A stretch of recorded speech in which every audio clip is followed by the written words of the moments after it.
Alex Macintosh is your average 18-year-old who spends his time at college and hanging out with friends. But unlike most people of his age, Alex spends most of his spare time learning the art of Irish dancing.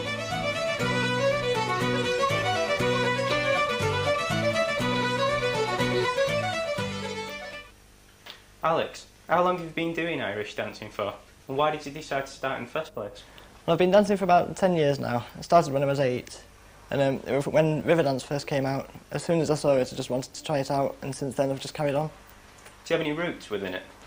Not really. No one in my family's done it, and no one in my family's Irish. The closest is my mum doing Scottish dancing when she was young. I noticed you've got a lot of trophies behind you. Are those all for Irish dancing, or do you have other hobbies? Yeah, well, all of them are just from my Irish dancing. I don't really win anything in any of the hobbies. I just attempt to play keyboard now and again. Which of those are you most proud of? I'd say this one, because I got this when I qualified for the World Championships last year. It took place in Belfast later on, I think in March. I'm also proud of this small one here. This was my first one that I got when I was younger. I think I was about 9 years old when I first won this.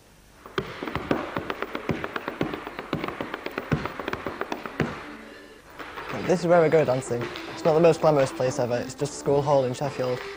I also do dancing in a church hall up in Barnsley. Throughout you doing dancing, have there been any major influences upon you?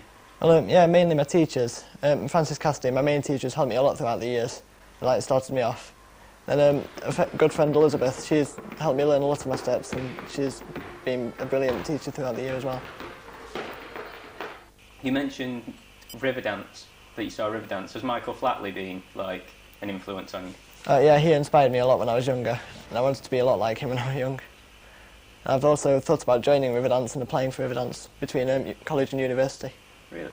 Did you find it hard growing up as a dancer, due to all like the stereotypes that are particularly placed on males? So. Well, yeah, soon after I started, like the first couple of years, I did get quite a lot, teased quite a lot about it. But then at a talent show at school, I did my dancing there, and since then I've got quite a lot of respect for it. It changed people's minds quite a lot. When Alex first took an interest in Irish dancing and asked you if he could start, what did you think about this? I thought, well, I don't want to discourage him doing anything. A bit strange for a boy, but I don't want to discourage him if it keeps him off the streets, gives him a hobby. The photo, that was taken for the newspaper. The best thing about it is that Alex had been off dancing for 2 years with knee problems. And the first major competition when he came back, he qualified for the World Championships. So he got his photograph in all the local papers. That's quite an achievement. Are you very much into like your Irish music and your folk sort of music, or do you like other forms of music? Not really like keen on Irish music, to tell you the truth. I get a lot of that when I do displays at different Irish do's and things, so I'm kind of overdosed on it. I prefer metal and rock music. Any particular people? People like Linkin Park, Tool, 9 Inch Nails, and quite weird stuff. After you finish college, what do you want to go into, like Irish dancing, or have you got other plans? Well, I was thinking about applying for Riverdance and maybe going into that for a while before going to university, but I think I'm going to try and study medicine. And become a doctor, or? Yeah, hopefully.